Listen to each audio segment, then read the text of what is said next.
Лайк басқаннан неге аясыздар? Саусақтарыңыз 10 тонна болса да бісміллә деп көтеріп, лайк басып бермейсіздер ма? Комментарий жаз. Енді бұл Болгарияда да бар. Бұл балғарлардың енді арғы атасын айтсақ, ол біз еді. Біздің аталарымыз сол кезінде сол білмеймін енді, Құдай кешсін, Махамбет құсап бабаларымды қарғағаннан мен қорқам. Махамбет қарғаса оған рұқсат. Махамбет енді қарғыс айтты ғой, кәдімгідей Махамбет бабаларына қарғыс айтты ғой. Оны енді білесіздер ма, білмейсіздер ма білмеймін. Махамбет айтса жарасады. Махамбет айтса жарасады. Бірақ біз айтсақ бәле болады. Қалың түйтішкасы бар, ойбай да ойбай. Мынау жер әлем не болып кетті, ақыр заман келетін болды. Мынау Серікжан ата бабаға қарғыс айтты деп, мынау бүкіл мемлекет жұмысын тоқтатып қойып, басқа шаруа тұра тұрсын, мына Серікжанды тасталқан қылайық деп, бүкіл дүние шулап кетеді. Сондықтан біз ол айта алмаймыз. Міне, бұл қонысқа қондырған ата бабам оңбасын, таңда сират басында деп Махамбет бекерден бекер күйінбепті ғой деп айтамыз ғой міне. Бақытжан Қосбармақовтың постында жазылған. Махамбеттің өлеңі бар. Бұл қонысқа қондырған ата бабам оңбасын, таңда сират басында дейді. Сират енді діни сауаты барлар біледі. Сират көпір деген көпір бар. Ақиреттегі көпір, соны айтады. Ақиретте сол сират көпірінен құла деген. Біз енді Махамбетші айта алмаймыз. Атақты Кемпірбай ақынның Әсет ақынмен айтысқандағы әкелші қутақтайды қос шекті дейді. Сонда Кемпірбай ауырып жатады төсек тартып. Сонда жаңағы Әсет келіп өлеңдетеді ғой енді. Әсет, білесіздер, мынау арғымын атым Әсет арындаған деген, арғыннан шығып бүкіл мына шығыс қазақ, орта қазақ, батыс қазаққа тұтас танымал болған атақты алашордашы Әсет бейті менің туған жерімде жатыр. Менің туған жерімде Әсеттің бейті жатыр. Алашордашы, сол алашорданы жаппай қырғындағанда, сол алашордашылардың бәрі Сталиннің қылышына ілініп,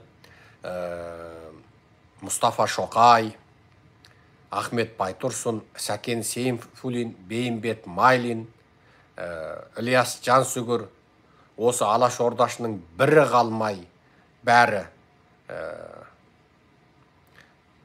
36-37 жылы қынадай қырылғанда, сол Әсетті Құдай бақ беріп, Қытайға ауып, сол менің туған жеріме барып, менің туған жерімде Әсеттің атында жайлау бар. Көкқамыр деген жайлау, сол Әсетке жұрт ардақтап, әспеттеп, мына орыстың жерінен, мына арғы бет дейді о жақта, Қазақстанда, арғы беттен депті демейді. Сол әспеттеп, зәулім бейт соғып, сонымен сол жайлаудың аты Көкқамыр деп аталып кетті. Көкқамыр жайлауы, сол Әсеттің қабірін сол заманда көктен жаңағы бояп қамырды. Оны енді аттың қылымен жасайды о заманда қазақтарға.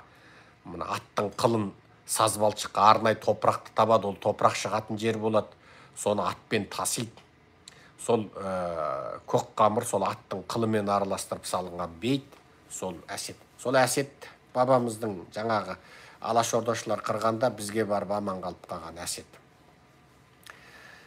Енді атақты Кемпірбай ақынға сол Әсет барып көңілін сұрағанда, Кемпірбай әкелші қутақтайды екі шекті дейді. Домбыраны қутақтай дейді, қуағаш дейді. Бұл қазақта ежелден бар сөз.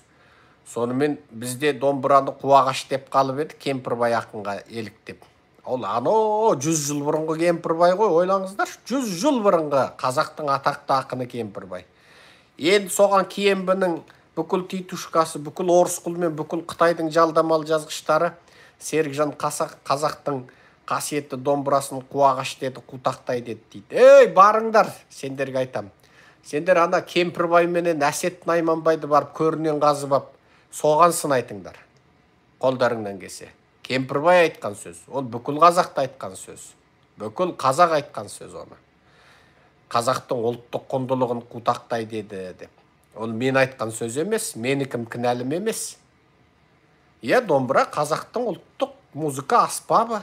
Қадыр Мырзалиев айтқан нағыз қазақ емес, нағыз қазақ домбыра дейді. Қадырдың осы сөзі бойынша онда Ауғанстанның қазарлар да онда нағыз қазақ болады. Себебі олар да домбыра дейді. Тұп-тура. Біз домбыра деген сияқты, олар да домбыра. Нағыз қазақ емес, нағыз қазақ домбыра дейді.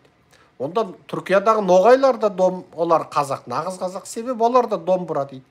Мынау Ауғанстандағы тағы біраз елдер домбура, дүмбура, дөмбіра, дәмбіра, дамбара, сосын ең соңында дуттара болып кетеді. Мына өзбек, ұйғырға барғанда.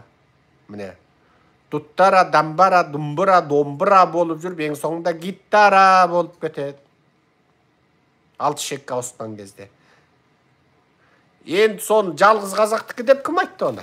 Кім айтты домбыраны жалғыз қазақтікі деп? Онда ана қазарлар қайдан алды, ноғайлар қайдан алды? Ана дөмбіре, дүмбіре, дөмбіре, дамбара, дуттара болып кеткенде олар қайдан алды? Біреуінің ішегі, мынау қырғыздар қомыз дейді. Тиегі жоқ, несі жоқ. Олар қайдан алды? Сондықтан мынау айналамызға қарайық, кейде ұят болады. Мынау менікі, мынау менікі, мына күн, аспандағы күн менікі, менің жеке меншігім, күн деген сөзді мен ойлап тапқам. Сондықтан аспандағы күн менікі десең, онда орыстар шовинизммен ауырып, мынау русский дожды деген сөзді естігенде талып қалғанбыз баяғыда. Орыс жаңбыр дейді. Русский зима деген сөз бар, орыс қысы дейді. Ол қыстың орыспен қатысы жоқ қой, атаңа нәлеттер.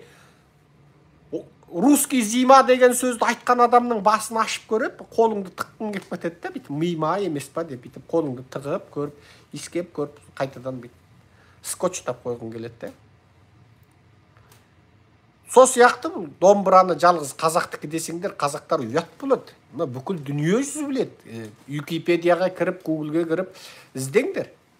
Ол қазақтың жеке меншік зат емес. Әрбірден кейін қырғыздыңдікі де, ноғайыңдікі де, әрбірден кейін Ауғанстанда қазарыңдікі де, біз білмейтін, тіпті парсы болып кеткен бәленбай халықтікі де сол домбыра деп аталады. Сондықтан мен жаңағы Махамбет құсап ата-бабамды қарғаудан қорқып отырмын. Ата-бабамыздың деңгейіндегі бір ғасыр бұрын Қасиет Найманбай мен Кемпірбай айтқан қуағаш деген сөзді пайдаланып айтқаным үшін бұл тарихты білмейтін көкмей, көгесек, топас, есекбастардың артымнан өсектеуіне ұшырағаныма да 4-5 жыл болды. Бұл енді тобыр топастардың миына сәуле жігеру үшін солардың деңгейінде сөйлеуге мәжбүр болады екенсің. Ол да менің басымнан өтті. Қазақстанға келіп, осы арқырап сөйлеп жүрген кезіміз. Содан бір кезде қарасам, сөзіме орысша қосып, қарапайым сөздермен сөйлеп, жаңа ғана бізге ағылшын тілін өткен мұғалім мүмкіндігінше ескі англосаксондық терминдерді қолданбай, мүмкіндігінше жаңа сөздермен сөйлеп, сөйтіп сақтанады. Себебі ана сөздерді біз түсінбей қаламыз. Тура мен де айналамдағы өңкей шала қазақтарға сөйлеймін деп, өзімнің Құдай берген, ата-бабамнан жалғасқан, атамнан құлағыма сіңісті болған сөздерімді қалдырып, бір кезде қарасам, Қарабайыр Алматының көше тілімен сөйлеп кеткем ғой. Кәдімгі. Көп сөзді тастап, көше тілімен сөйлеп, сон кәдімгі көшенің жаргондарымен сөйлеп, орысша қосып сөйлеп, әлгі жерде. Содан бар, ойбай дедім, ойбай, мынау құрыған екен. Мен қазақ тілінің қаймағын сақтаймыз деп жүрген, біз өстіп көше тіліне ауыссақ, онда біткен жеріміз осы екен.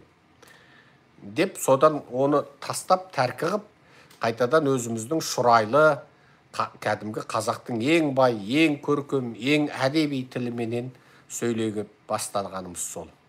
Енді соның өзінде біз біраз нәрседен айырылып қалдық. Мына айналадағы сол тобыр топаланға сөйлейміз деп жүріп, солардың деңгейінде, сол түсінбей қалмасын деп. Айтсаң, бір айтсаң түсінбегеннен кейін екінші қайтарып айтып, сол тобыр топаланға түсіп, біз мүжіліп, кеміріліп, сырымыз кетіп, жеткен жеріміз осы. Қазіргі біздің тіліміздің қарабайырланып біткен жері осы.